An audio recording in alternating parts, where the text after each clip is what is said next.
you're going to need to increase your skill set. You're going to need to learn how to use some of the more sophisticated tools so that you can provide better analysis. And if you can do that, there will be a well-paying place for you in the valuation space.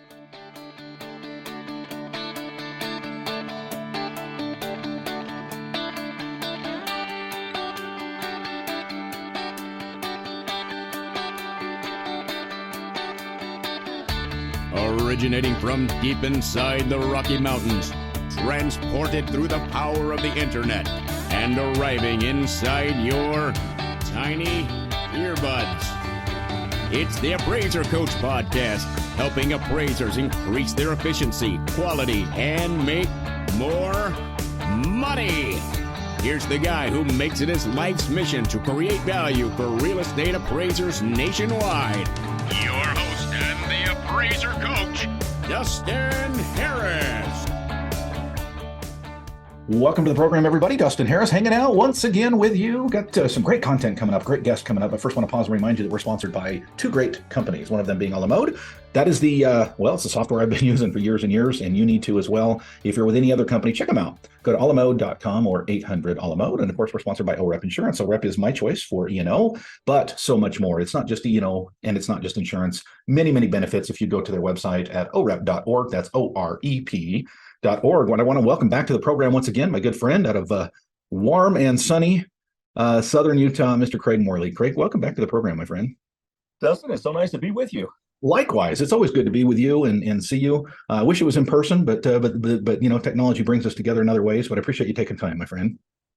Well, looking forward to it. Next time they get one of these conferences, we may have to sit down and have a little visit. There we go. That sounds great. Sounds awesome. In fact, I think the last time we did that, I want to say was, when was that? I think it must have been pre-pandemic. I'm pretty sure it was pre-pandemic. Yeah, it was. It's been a while. In fact, I want to say it was actually in Salt Lake. You were up for. You're right. Yeah. So anyway, well, it's good to have you. Just for the listeners, everybody knows Craig Morley, but he's the owner, managing partner of Vecteezy Valuation and Morley in McConkey. Craig is certified general appraiser. He's licensed in Arizona, Nevada, Utah. He's a board member of the Appraisal Standards Board and past president of the NAA and a NAR Real Property Valuation Committee. Welcome back, Craig. I want to talk a little bit about your expertise, which is many, but focus in on the government sponsors entities, the GSEs, and we talk about this modernization. Let's just start there. What's going on, Craig? Well, the modernization is something that has been going on for a little while. But obviously, the biggest thing that's going on right now is the way that you're going to see reports delivered to your lender and ultimately to the GSEs, your secondary markets that package these loans and sell them. It's kind of interesting, Dustin, because when we had this large major financial crash that I think anybody in the business is familiar with, back in 2008, 2009, and they went under receivership from the Federal Finance Housing Agency.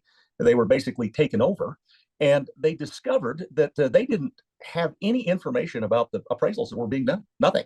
Okay. And so I got a bunch of, I've got millions of PDFs of appraisals, but no way to really aggregate the data. And so we all kind of recall back in 2011 when they introduced the UAD and they kind of try to standardize, and there was a little bit of pain in suffering and trying to get used to these quality and condition ratings and all of this stuff. And I'm not sure we fully assimilated all that the way that it should be. But that was the first step in that modernization process, is to figure out a way to keep track of data so that they could better analyze, and essentially the GSEs, they're really in risk assessment. They want to, we're insuring loans. We want to know what our risk exposure is.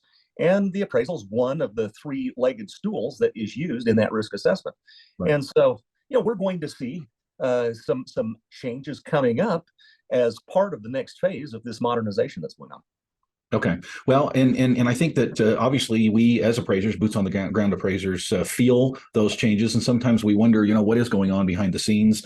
We hear about things, and then it seems like, with any government, situation, there's a drag, there's a lag, if you will, between announcement and implementation. We see things starting to be implemented, and then they kind of back off a little bit. Let's get into some details, shall we, Craig? You bet. Let's start with PAREA, the practical applications of real estate appraisal. Where are we at with that?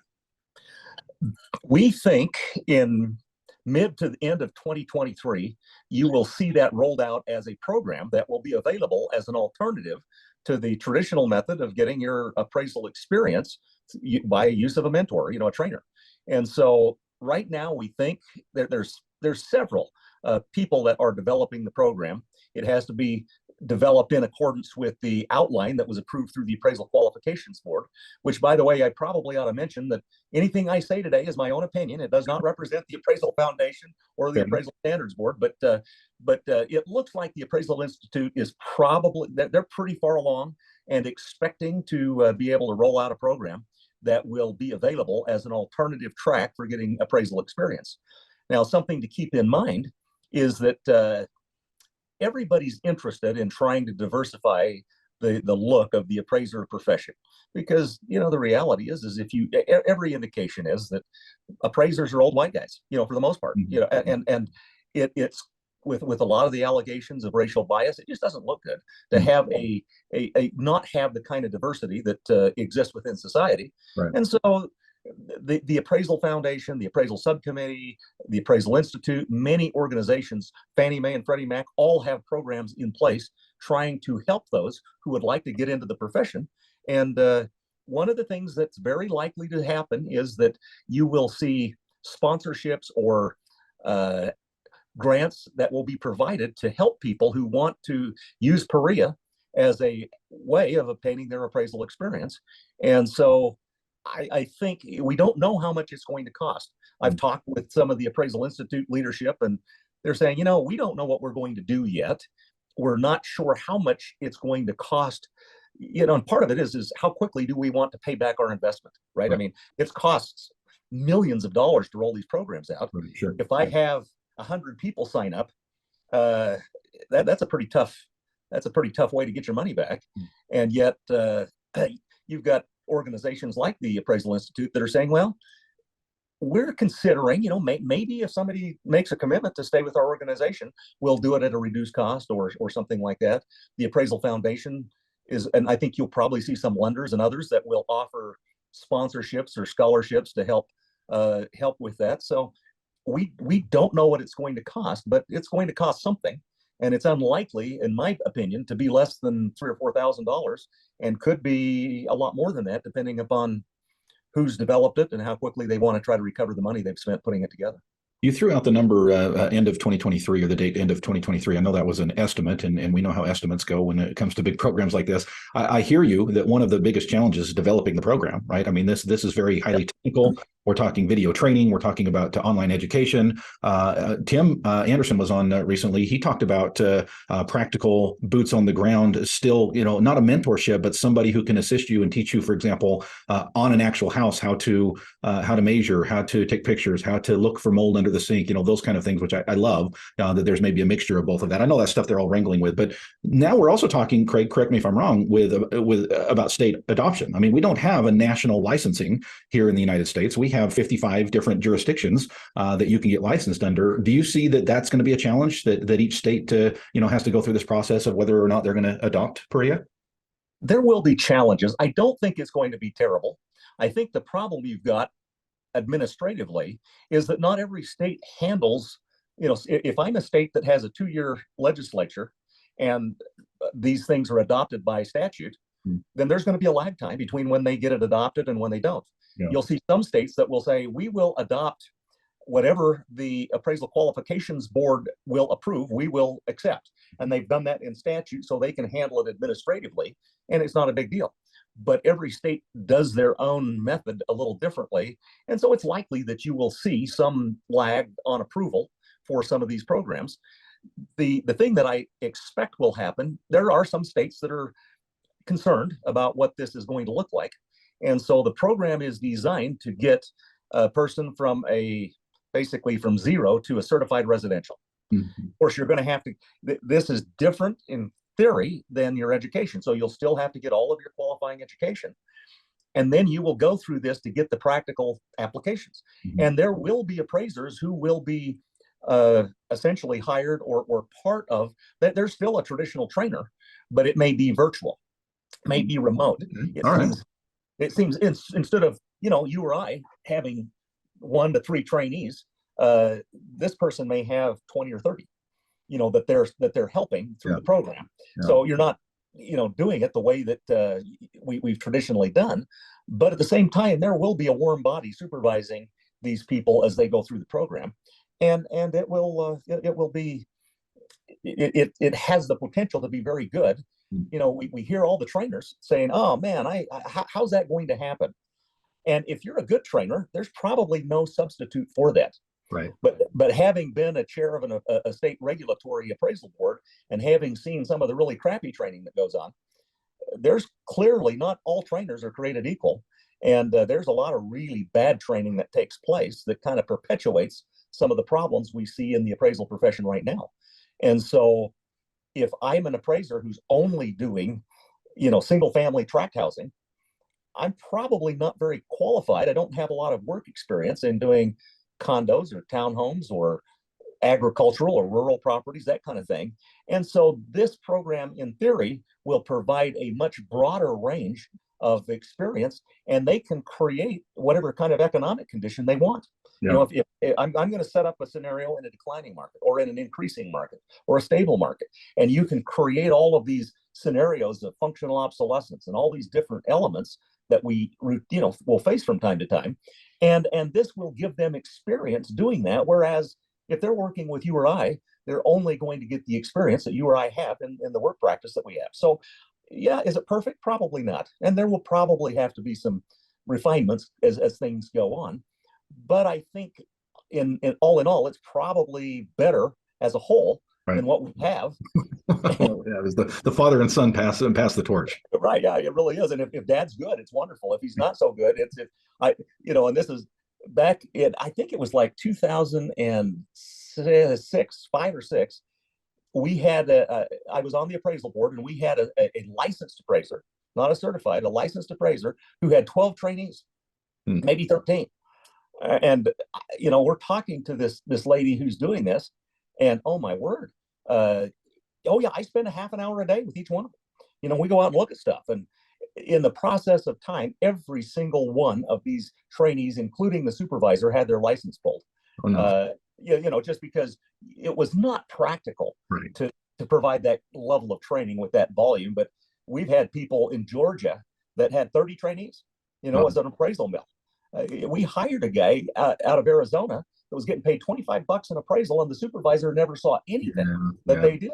And so, PAREA certainly makes us worry a little bit, but when you see some of the crazy stuff that's gone on, it doesn't seem maybe as bad as what we've had in the past. All right, let's talk about some of the crazy stuff going on. Let's switch gears just a little bit. 2019, big push for desktop bifurcated appraisals that was pushed out first part of 2020. I don't think it was just due to the pandemic, but we know there was a pause, at least from Fannie Mae on that. But that's not gone away. Let's talk about desktops, bifurcated appraisals, waivers. What's going on, Craig? So what happened with, as Fannie Mae and Freddie Mac were moving down this course of trying to do, how do we speed up the process? How do we make it more efficient? The Federal Finance Housing Agency, FHFA, put the brakes on some of these things that they were doing and said, hey, we want to have a step back on some of these things. And let's make sure we're going in the direction that needs to go. I think many of us, I as you had mentioned, I was on at the time, I was the chair of the Real Property Valuation Committee for NAR. And we actually developed some standards to promulgate for states where a third-party data collector would be involved in the process of collecting the data, because we were concerned about how do we vet that person that is collecting the data. How do they know what an ANSI standard is and how to apply it? Do they have a stake in the outcome of the results? If I'm a listing agent, how objective can I be in providing that information to the appraiser? And so we went through this process of competency as well as objectivity, and the idea that they probably ought to have some kind of vetting process to make sure you're not putting people at risk by allowing an unknown person to come into a home and that might be selling the information to their buddy who's going to come in and steal stuff from the house. And so we developed those standards. They haven't been widely promulgated, but they are available. If anybody ever wants those, we can provide those to you, especially if you have a state legislature that has a mind to try to implement some kind of a criteria for that to happen. But likewise, Fannie and Freddie, were thinking, well, we can get all of these people to come in and collect the information. And as things developed, they discovered, that's probably not going to work that well. Mm-hmm. And so they've been spending quite a bit of time in developing a standardized method for collecting that data. Interesting. And so right now, they have, I think it's like 130 data points that they need to have. They've got a very specific criteria for photos and all of the information that an appraiser would need to be able to perform that appraisal based on a third-party data collector. They have it out in a trial mode where several AMCs have been able to test the program. And so it's in the testing program. They contrary to what I think a lot of people feel like, is they really do want reliable valuation services, and they don't want this stuff coming in willy-nilly. It's important, however, to keep in mind that this bifurcated system that we've just been talking about is not the same thing as the desktop appraisal. Okay. And the desktop is currently in place. The problem that you realistically have is that for you to do a desktop appraisal, I have to have a floor plan that includes the walls, the doors, the windows, and the well, maybe not the windows, but the doors and the walls and the exterior dimensions, so that I can calculate the the square footage can be calculated. And I have to have enough information about the property so that I can develop a credible assignment result. Right. And we've had several come in. In fact, it's kind of funny because the AMC that sends over the order says, we want this done as a desktop. And oh, by the way, if you don't have enough information and you feel like you need to go inspect the appraisal of the property to collect that information, we're not going to pay you anymore. The fee is for a desktop, and if you can't do that, then too bad. And which frankly, if you wanted to go, we could probably file a complaint with the Division of Real Estate and get a sanction on that basis, because here's the reality, is that if I've looked at the property, it's not a desktop anymore. Right. Yeah. And if I use the desktop form after I went out and looked at the property, have I provided a misleading assignment, a misleading appraisal? I told them I did this as a desktop when in fact I went out and looked at the property. Yeah. It's a great question. Well, I can tell you Fannie Mae position is that if you've looked at it, it is no longer a desktop. We do not want it on the desktop form. Mm-hmm. And so essentially you've changed the scope of the assignment. Yeah. And it, in some sense, becomes a new assignment, or at least the scope of the assignment has changed. And so I think for many of us, we have to be careful that we, trying to make our clients happy sometimes can cause us some problems. And we just have to be cautious to make sure that we understand what the requirements are. I was talking with Danny Wiley over at Freddie Mac, and he was saying that he had written, and this is a while ago, he had written 1,000 letters to different appraisers who had incorrectly developed a desktop appraisal. Yep. They didn't have all the stuff they need. And so, it's out there, but it's, the learning curve for us as appraisers is apparently pretty steep. So we're not figuring it out very fast. We are talking with Craig Morley. Craig, when we get back, I want to talk a little bit about the quote unquote new Fannie Mae forms. I use quote unquote as on purpose. I also want to talk to you a little bit about the future of the valuation profession as you see moving forward. I want to first pause and remind everybody that we're sponsored by some great companies. One of them, OREP. Folks, I know E&O is not something you want to talk about. Think about just keep paying your bill and move forward with who you're with. Trust me, folks, when I tell you that the benefits are huge if you take a look at who you're at and then take a look at OREP. OREP.org is where you find out more. Again, it's OREP.org. We're sponsored, of course, by Alamode. And I know, folks, if you're with another software, it's great. I mean, there's great software out there, all kinds of great companies, and it's hard to change. I will tell you that the difficulty in moving from one software to another will be paid out in spades with the numbers of benefits that you can get from Alamode. If you want to know more, I encourage you to pick up the phone and call them. Tell them what software you are with and say, hey, how can you be any different than this software? I like my software. How can you be different? That number is 800-ALAMODE, or you can go to their website at alamode.com.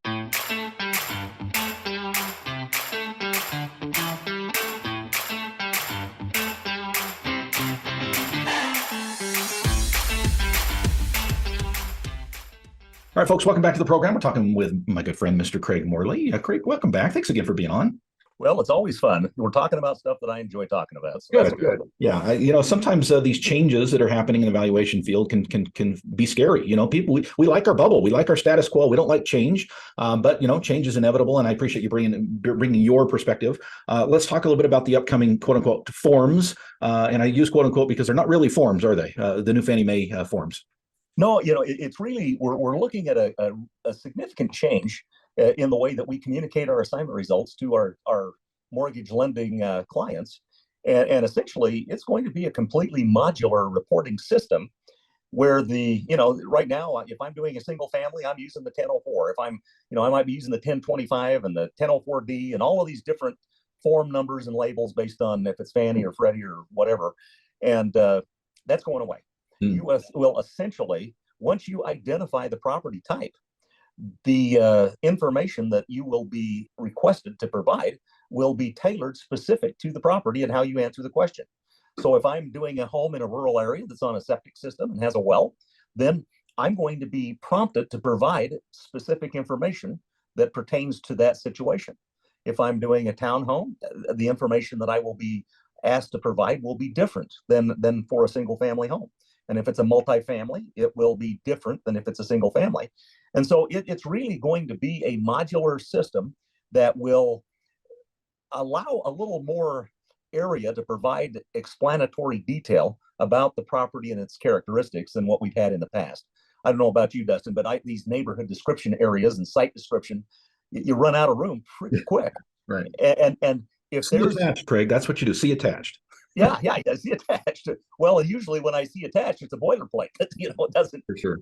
Yeah, and so what this is going to do is allow a lot more flexibility in being able to address some of the issues that we routinely encounter, and they're making some changes in the way that the data is being developed and reported. So, for example, on my last visit with the GSEs and on this modernization, we had seen that they're going to split the quality into two pieces. You're going to have the exterior and the interior. You'll split the condition into two pieces. So you've got the exterior and the interior. So if I've got a home that's a pretty average quality exterior, but I've just got a really good quality interior, I will be able to do those separately and perhaps provide a more accurate and realistic description of the property rather than just a all-encompassing quality assessment for the property as well as the condition. So it's going to allow a little more flexibility with some of that, and I think that'll be a good thing. Yeah. The forms themselves. I mean, when the forms were developed, it was back when you were using typewriters, and the most you could put on there was 3. And so we've all of a sudden decided, well, 3 comps because that's all you can fit on a page, and and as computers have developed and we start using software and computers to report this, the GSEs are looking at this and saying, why are we doing it this way? Can't we find a better way to do this, which they are going, which they're trying to do. And so when I'm doing my site description, everything associated with the site will be in that portion of the report. I will have a section to do highest and best use. I'll have a section for the sales comparison approach. And so that when you end up with a revision request coming back, it's not going to be in an addendum buried somewhere at the back of the report or somewhere else. You will go back in and make any alterations that are needed right within the section of the report that you're dealing with. So I think it's going to be easier for the users of the appraisals, and it will probably be better for us once we figure out how to do that. Yeah. They're still working on right now. They are trying to finalize, and they hope by the end of this year, they will have all of the data protocols completed. So the problem you've got now is because they're making some refinements with the data protocols, with this is the information that kind of goes on behind the scenes of what you and I see. But now your software providers are all going to have to come in and develop software that will use these new protocols. And from the software developers that I've talked to, this modular system they're trying to do is complicated from a programming standpoint. It's hard. Yeah. Well, are you telling me, Craig, that a government-sponsored entity is making things complicated? Shocking. I know that's a shocker. It's hard to believe that could be the case, but I think that the thing that is going to be challenging is now for this next year, you're going to see software developers, once these protocols for the data have been finalized, they will now be trying to put the programming in place to be able to handle this. And the expectation is that coming into 2024, you'll probably start seeing some of the beta testing on this stuff, make sure everything's working the way it's supposed to. And nobody's giving a firm time on when this will be rolled out in final. If you talk to any of the people at the GSEs, they won't, commit to anything at this point. But I think it's a reason that's probably the soonest you will see this stuff roll out is mid 2024. I think if I were going to bet, you probably won't see it in full until about 2025 for it to be fully implemented and have all the software and everything to the point where it's able to do what they need it to do. So it's coming. It's going to be different.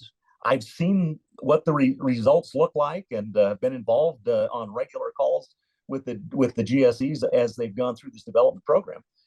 And personally, I like it. I think it's going to be good. I think it will make us better appraisers, and we're going to have far fewer revision requests because the information that the lenders need to make the decision will be prompted instead of you and I having to remember, oh yeah, I probably should have addressed that issue. And so I think it'll be better. Good. All right. Speaking of better, I know you're an optimistic person. Just briefly, if you could, where do you see this going? Not just this, but the valuation world. Where? Let me speak bluntly for a second, Craig. As a coach, right now, there's a couple of my clients who have reached out to me and said, you know what, I'm ready to hang it up. So either help me or help me get more successful, or help me to hang it up, help me to close down things and move on, which I think is sad. We're in a cyclical, industry. It goes up, it goes down. But where do you see things moving forward? Those who might be a little bit discouraged with interest rates and volume and things that are going on right now, take us down the road a little bit, Craig. Well, right now, if you're a single family residential appraiser, things are slow. Yeah. If you have targeted your business towards mortgage interest lending, it's slow. If you've diversified a little bit and are doing a broader range of valuation services, the impact is not as significant because you haven't put all your eggs in that mortgage lending appraisal basket, which for many, I'll tell you that it's comfortable to just do the same thing over and over and over again. And it's a little bit harder to get into some of these more complicated kinds of processes where you've got more issues that arise. But from a business standpoint, it's infinitely better to have that flexibility so that you can scale your business based on what users of appraisal services need. Yeah. And so, if you're not doing estate work, if you're not doing some of these other kinds of things, you're going to be slow when these things happen. One of the things that we've gone through a number of cycles. I've been doing this almost 40 years, and we've seen lots and lots of changes over time. And we will slow down a little bit, but even in the worst of markets, we've always had work to do. And it's because we do commercial work, we do residential work, we do condemnation work, we do all kinds of different things. And we've always been able to stay busy. I think the thing that you're going to see is that if you want to remain relevant in the valuation space, and you want to do more than collect information about properties by doing inspections, you're going to need to increase your skill set. You're going to need to learn how to use some of the more sophisticated tools so that you can provide better analysis. And if you can do that, there will be a well-paying place for you in the valuation space. If you're just going to kind of do what we've always done and not worry too much about how we make the adjustments, you're probably going to find that there's not a lot of demand for your services because the markets are demanding better qualified, more analytically based analysis from appraisers. And if you will do that, the future's going to be bright. I think it's going to be a place for it. Diversity, folks, diversity. Craig, thank you. You're always a bright light in the world, and I appreciate you taking some time out of your busy schedule to catch up a little bit with myself and with the listeners. Well, always a pleasure. Always nice to see your smiling face, and looking forward to seeing you in real life one of these days. I can't wait, my friend. Thank you again, and we'll do it again soon. You bet. Sounds great. You've been listening to the Appraiser Coach podcast with Dustin Harris. If you like what you hear, please give us a 5-star rating and post a short review on iTunes. For more in-depth insider information on how you can make more money as a real estate appraiser, visit theappraisercoach.com and sign up for the All-Star team today. Thanks for joining us. And now, get out there and create some value.